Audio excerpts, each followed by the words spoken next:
当社が製造いたします紅麹を摂取することによる腎疾患等の発生問題によりまして、非常に多くの皆様にご心痛、ご不安をおかけしており、今回の件が社会問題にまで発展しておりますことを深くお詫び申し上げます。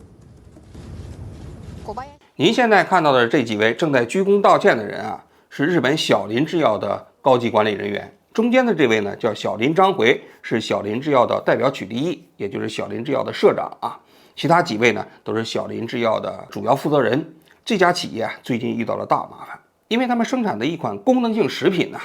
消费者吃完之后不但没有获得什么好处，相反呢却导致了肾脏损伤。小林製薬の紅麹を使ったサプリメントをめぐっては、昨日までに100人を超える入院報告が寄せられ、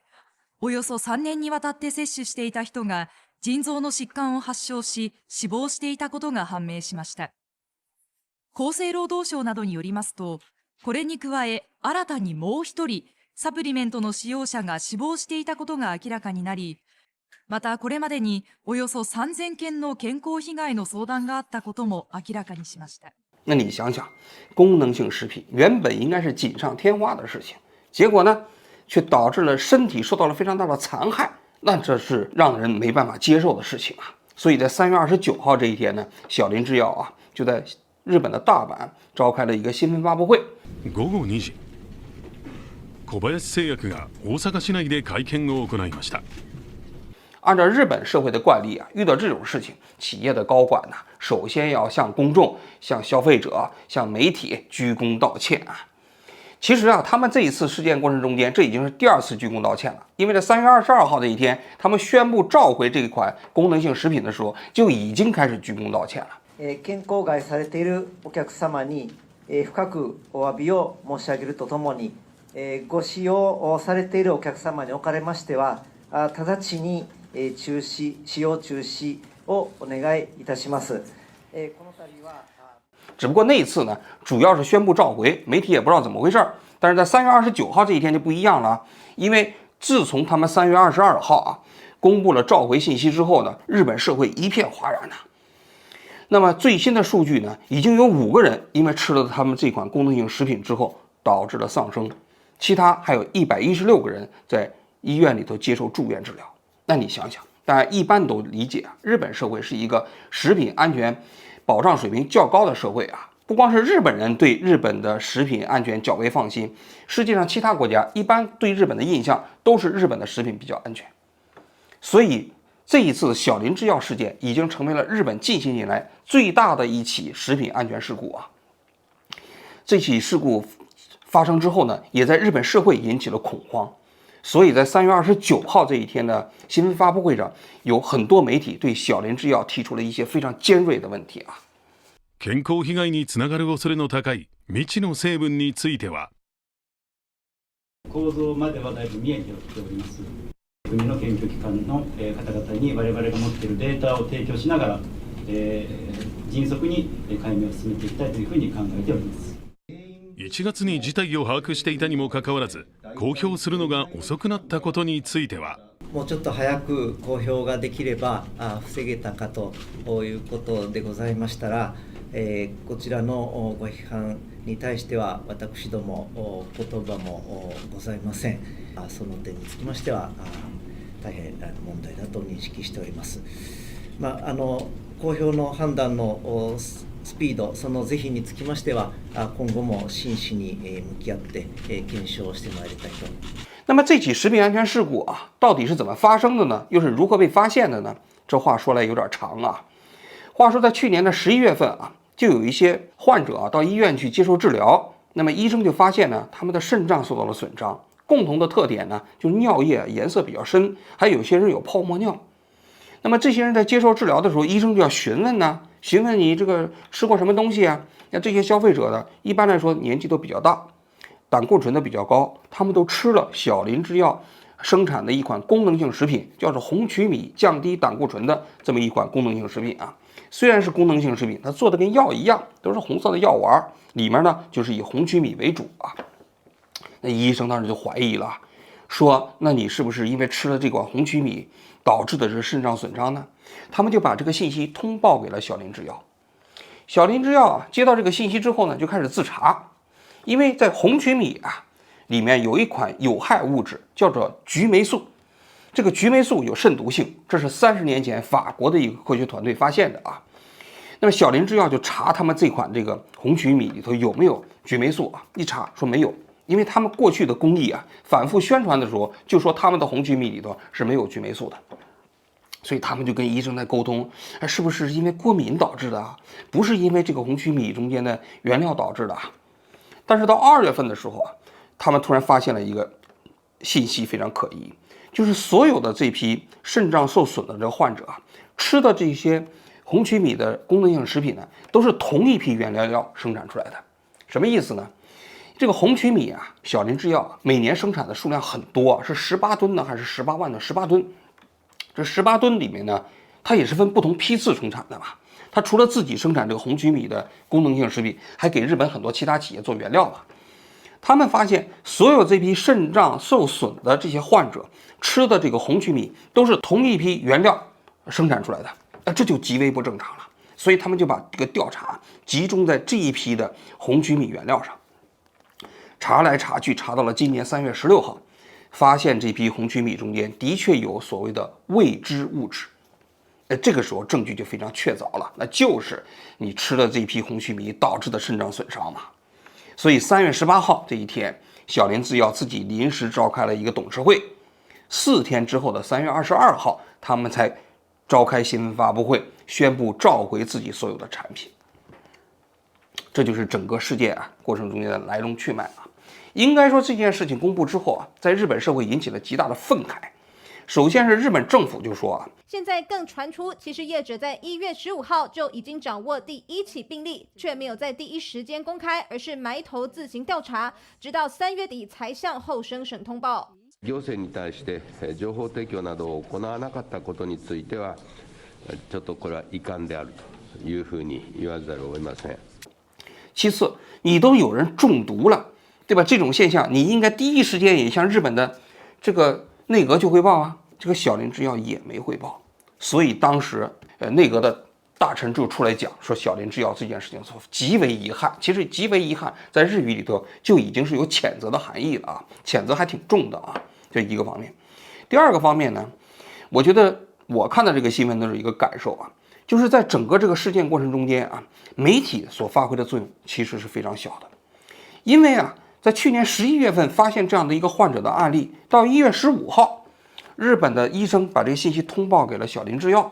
小林制药在其后2个月的时间里头，跟医生之间进行互相的这样的一个来来回回的磋商吧，确认吧。但是整个过程中，你看到没有媒体什么事儿。按说发生了这么大的食品安全事故啊，媒体应该率先报道啊。首先报道集中出现了这么多肾脏损伤的患者，到底跟小林制药之间有没有关系呢？即便是没有确凿的证据，媒体也应该先报道。但是你可以发现，整个事件过程中间没有媒体报道。我自己的感受啊，就是日本这个社会啊，其实媒体在维护普通人的公共利益的方面所起到的作用是非常有限的。因为日本呢，他们的媒体在全球的这个新闻自由排行中间常年排在73名左右，中国当然更低了，173名啊。但是在发达国家里头，73名是一个排名非常低的水平，也就是日本的媒体啊，在日本社会过程中间所起到的这个角色作用，跟它的作为一个发达国家的这个社会实际上是完全不匹配的。所以啊，这件事情啊，我个人觉得，其实小林制药之所以拖了2个月才公布这个信息啊，就有这样的原因。接下来我们要介绍一下这个小林制药到底是怎么个来路啊。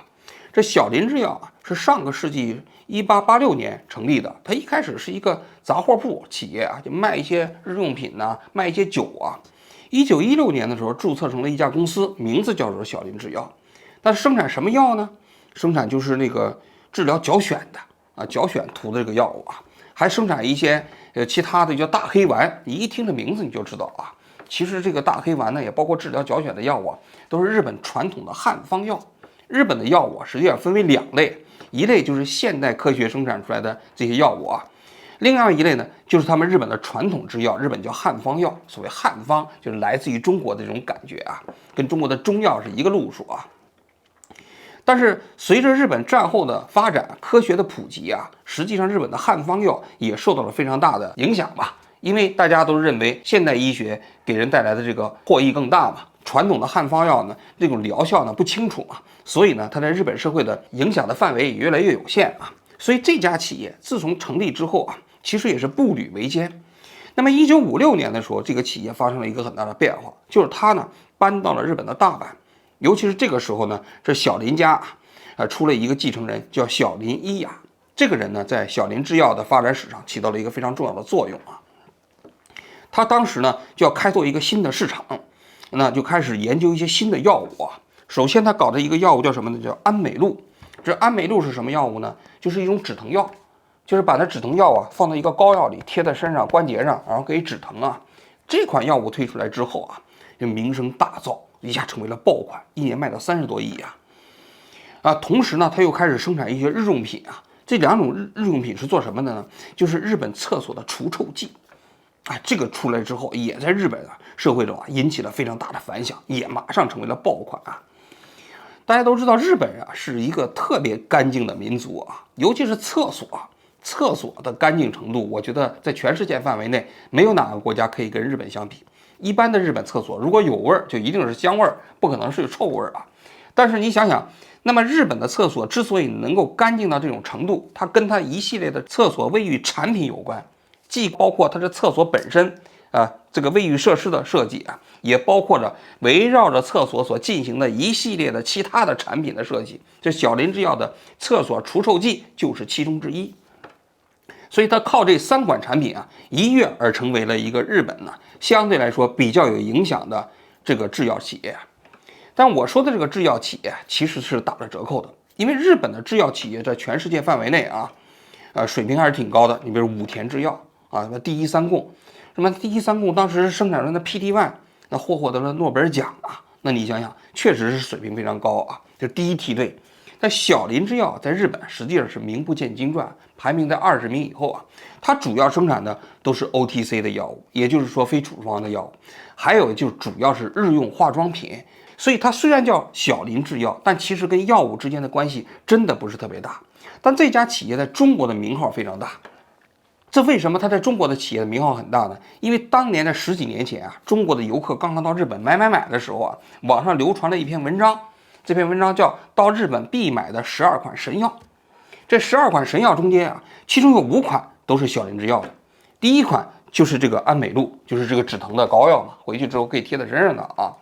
而是中国喜欢小林制药的有这么几类产品，一个叫液体的这个创可贴，就是它这个创可贴不是这个胶布缠在身上的，那东西一挤到你这个手上之后，它就凝固了，然后就起到了一个止血的作用啊。这个在日本很受欢迎，中国也很受欢迎啊。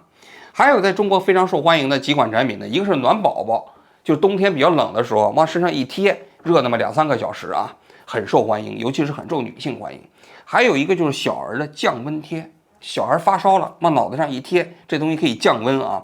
在中国的大城市，只要有孩子的这家长，你看基本都买过这个日本小林制药的降温贴啊。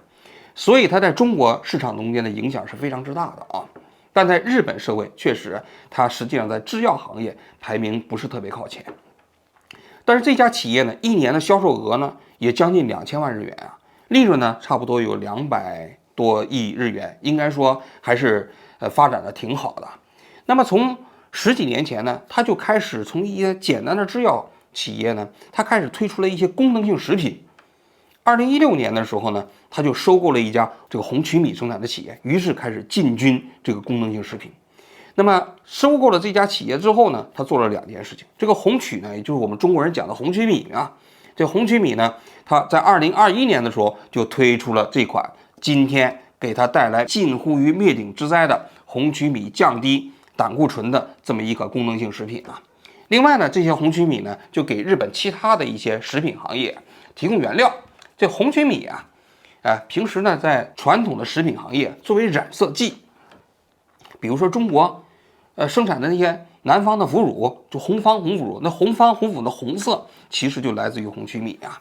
包括我们一些酒啊里头那些红的颜色，也是红曲米这个红色所带来的啊。所以它给日本100多家企业供应原料。那么为什么它要通过这个红曲米啊来生产这个降低胆固醇的这个功能性食品呢？这话说起来又有点长了啊。这个红曲米啊是中国和日本共同的一个传统食品啊，但是在上个世纪的70年代啊，日本有一个叫远藤团队，这个远藤团队很了不起啊，他就在这个红曲米里头发现了一种叫他汀类的物质，它可以降低胆固醇。那么后来又有几年的时间，陆陆续续大家都从这个红曲米中要提炼出来了这个他汀类的位置，最有名的就是洛伐他汀嘛。这个洛伐他汀这个现在被 FDA 认定为降低胆固醇最有效的药物，在上个世纪的80年代呢，通过了 FDA 的3期临床检测啊，现在已经成为了治疗高脂血这么一个药物中间的首选药物啊。那么这款药物进入到市场之后呢，那有些人就在想了，说既然这个洛伐他汀啊，还包括其他的他汀啊，都是在红曲米里发现的，那就是不是说明就红曲米本身就有降低胆固醇的功效呢？我不用把它提炼出他汀嘛，就让你吃红曲米嘛。所以小林制药就是按照这样一个思路，就搞出了红曲米的功能食品，号称可以降低胆固醇。那你想想，日本这个社会跟中国社会有一个共同的特点，很多人崇尚这个传统食品，很多人崇尚这个传统的汉方药物，就跟中国人信中医中药一样啊。所以他们就认为这个红曲啊，你看红曲米你天天吃的东西还可以降低胆固醇，那当然好了。于是这个市场推出来之后很受欢迎啊，它现在1年要卖到6亿日元。在这个5个去世的患者中间，有一个人呢，就是这款红曲米上市之后就买了几十袋，每天吃3次，结果吃了3年之后呢，最新的这个消息显示呢，他最后因为这个呢就离开了人世啊。所以这个事情呢过程中间，我个人觉得最大的教训是什么？最大的教训就是大家不要真的崇尚传统的这些功能性食品。你就比如说这红曲米，这红曲米啊，虽然里头含有他汀类物质啊，但是它可不仅仅含有洛伐他汀啊，它一共含有12类他汀。这12类他汀啊，不是每一个他汀都对人体有益处。它当时这个红曲米啊，到了美国的 FDA 啊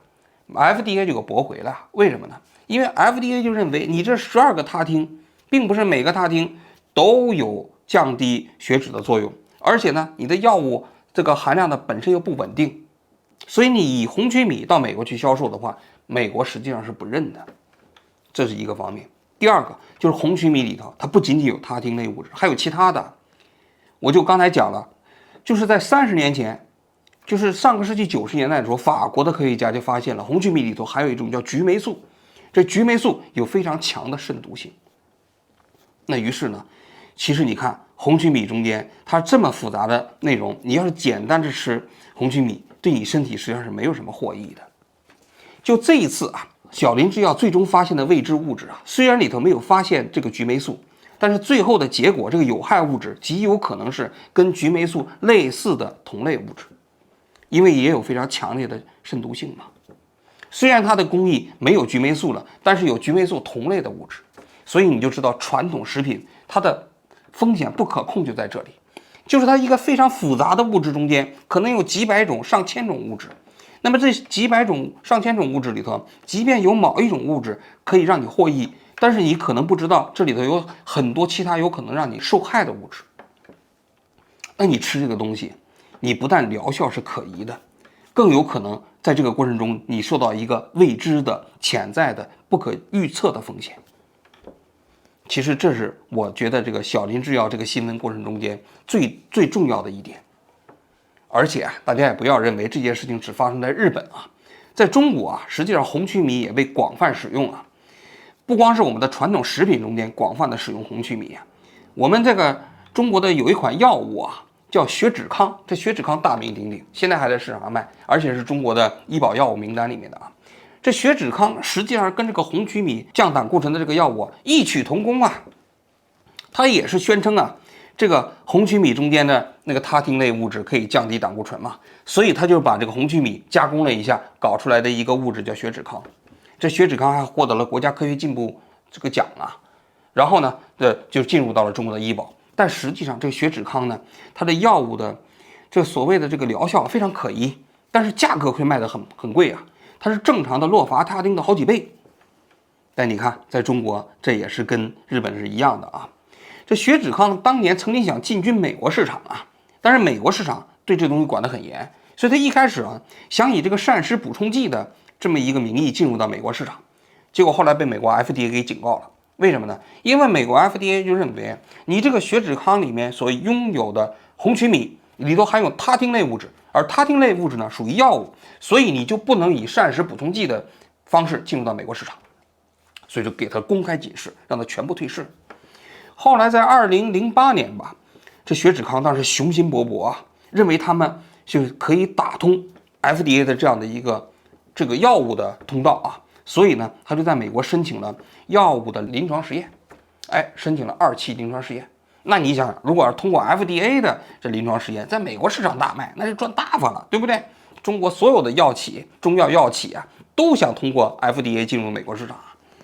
但是他们搞了这个2期临床实验呢，100多人的一个实验，做完之后呢，他们就没有搞3期了。为什么？结果大家可以想象一下，肯定是所谓的效果非常不乐观，完全没有必要再进入到3期了。所以这就是中国血脂康啊，在美国冲击 FDA 的一个可笑的这么一个故事啊。由此我们就可以在这里可以再次跟大家讲，就是所谓的这些血脂康也好啊，包括这个红曲米降低胆固醇也好啊，其实都是利用人们对传统食物、对传统药物的崇拜，然后呢嫁接现代科学的这么某些知识啊，搞出来的这么一个可笑的畸形儿。因为现代药物就是从红曲米里头提炼出来的洛伐他汀，所以他们就把这东西包装了一下，让它再降低胆固醇。但殊不知，其实你就让他们直接吃，未见得有效。我给大家讲一个例子啊，青蒿素，屠呦呦发明的青蒿素，青蒿素的确是治疗疟疾非常有效的药物啊。但是你如果直接要那个黄青蒿，直接要是让人吃的话，是没什么用的。为什么呢？药物含量太低，你必须要到一定浓度才能会起作用。所以你不要认为这原料就是能够提起现代药物的这个原料，你直接吃了就有效果，这是完全错误的一个观念。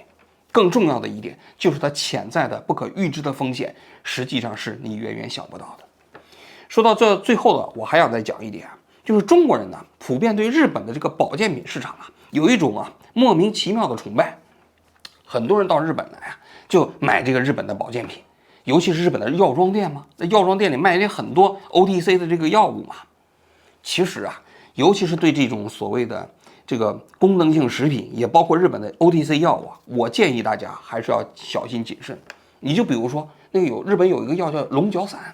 好多中国人来了日本之后必买龙角散，就治咳嗽的。其实这龙角散里头什么成分呢？就是甘草加上苦杏仁，加了一点桔梗，没有什么特殊的。中国很多中药里头也有这些东西啊，而且疗效也可疑呀，而且苦杏仁本身也有毒啊。但是呢，很多中国人就信。要我说，日本的食品，我觉得监管水平确实很高，但是日本的功能食品，也包括日本的保健食品，也包括日本的这些所谓的传统的汉方药啊，其实啊，也就是那么回事儿。千万不要迷信这些所谓的这些功能性食品，也包括这些日本的这些汉方药啊。说好一点就没什么功效，就是个安慰剂；说不好一点，还真就有很多潜在的不可预知的风险。所以啊，我在这里也希望大家，一方面在中国出了这个新闻之后，尽快核实这个红曲米所存在的健康风险；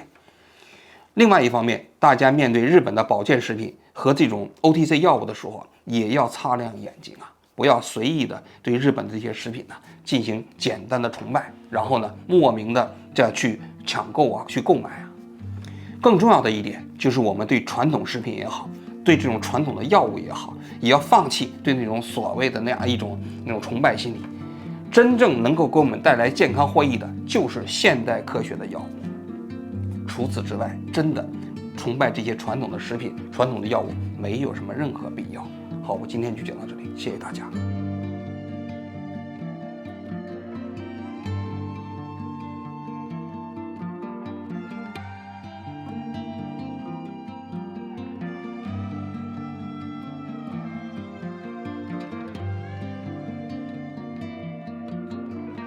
行政に対して情報提供などを行わなかったことについては、